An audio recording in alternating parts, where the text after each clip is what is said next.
আসসালামু আলাইকুম সবাইকে, কেমন আছেন সবাই? ঈদে সেরকমভাবে ঘোরাঘুরি করা হয়নি। ২ দিন মাত্র ঘুরতে বের হয়েছিলাম, ঈদের দিন আর ঈদের পরের দিন। তারপরে তো বৃষ্টির কারণে ঘুরতে বের হওয়া হয়নি, অনেক ব্যস্ততাও ছিল।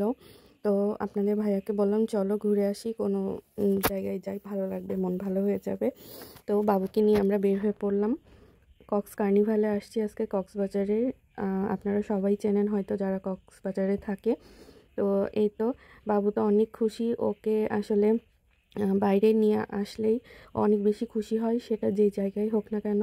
ও বাইরে আসতে খুব বেশি পছন্দ করে, আসলে ফ্ল্যাট বাসায় সবসময় আবদ্ধ পরিবেশে থাকে, সেই জন্য আর কি ওর বাইরে যাওয়ার প্রতি আগ্রহটা সবসময় বেশি। আর ছোটো বাচ্চারা এমনিতেও বাইরে যেতে বেশি পছন্দ করে।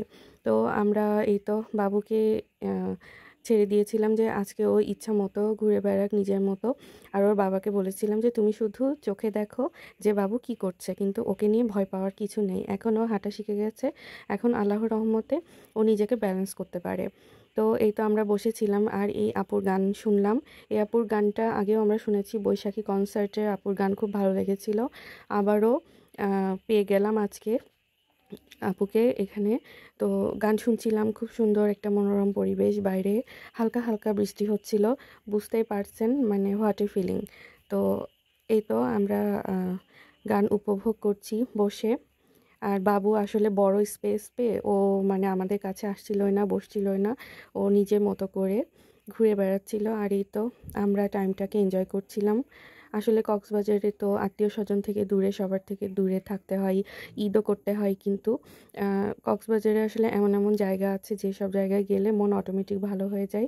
আজকেও খুব ভালো লাগছিল বাইরে এসে। এত দূর থেকে তো আসলে দেশের বাড়িতে যাওয়া সম্ভব না। কুষ্টিয়া, আমার দেশের বাড়ি কুষ্টিয়াতে। তো কক্সবাজার টু কুষ্টিয়া জার্নি করতে প্রায় 15 থেকে 16 ঘন্টা লেগে যায় আমার বাসা থেকে শুরু করে।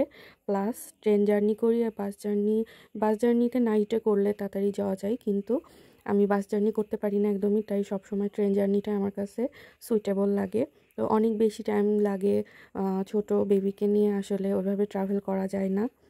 তো এই কারণে আর কি যাওয়া হয় না, একমাত্র বাৎসরিক ছুটি পেলেই আমরা দেশের বাড়িতে ঘুরতে যাই। তো গান শুনতে শুনতে ক্ষুধা পেয়ে গেল খুব, আমরা ওখানে গ্রিল চিকেন আর নান রুটি অর্ডার করে ফেললাম। আর আদিবের আব্বুর এটাই মোস্ট ফেভারিট খাবার, সো এটাই আমরা অর্ডার করেছিলাম, এটাও খুব মজা ছিল। তো এই তো এতক্ষণ ধরে আমাদের ভিডিও দেখার জন্য আপনাকে অসংখ্য ধন্যবাদ। আর কেমন লাগলো ভিডিওটা কমেন্ট করে জানাবেন। ভালো থাকবেন সবাই, আবারও কথা হবে নতুন কোনো ভিডিওতে। সবাই সুস্থ থাকবেন, আল্লাহ হাফেজ।